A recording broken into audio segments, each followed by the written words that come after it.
The Shandong, Hull 17.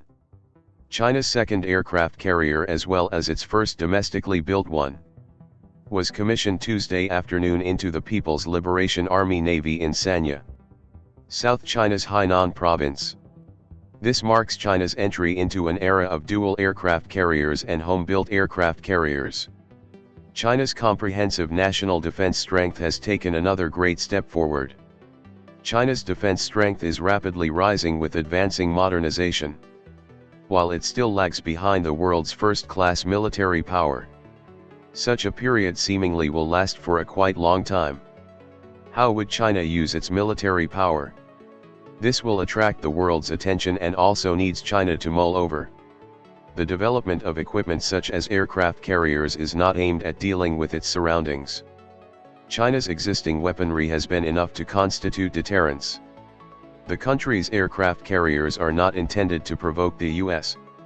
If it were the goal, China in the foreseeable future would always be at a disadvantage and face strategic risks. Developing strategic military capabilities is an indispensable part of China's comprehensive development.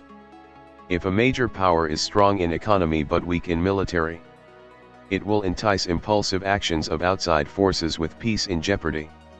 Two mindsets are behind the China threat theory.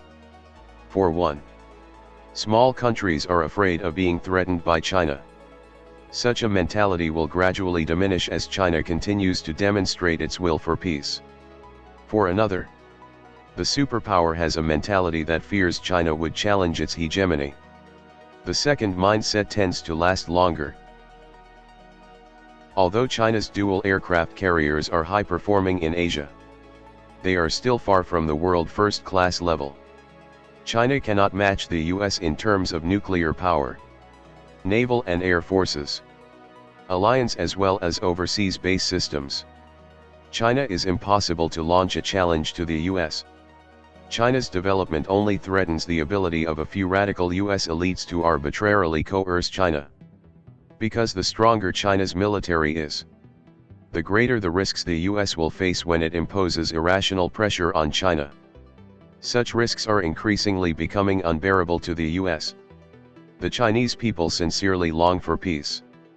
Peaceful development is not only our good faith, but also the best choice for China's own interests.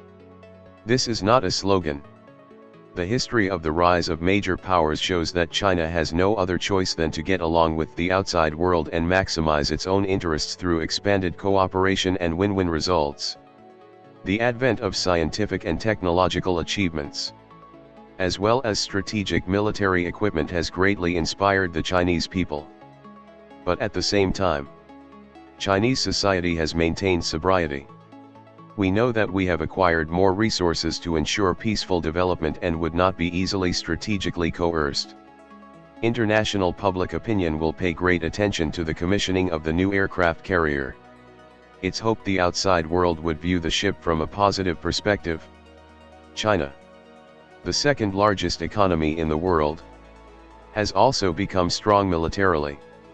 This is a positive change for world peace, not the other way around. China adopts a national defense strategy that is purely defensive in nature. The addition of a domestically built aircraft carrier has strengthened China's defense, but it will not be used for overseas expedition.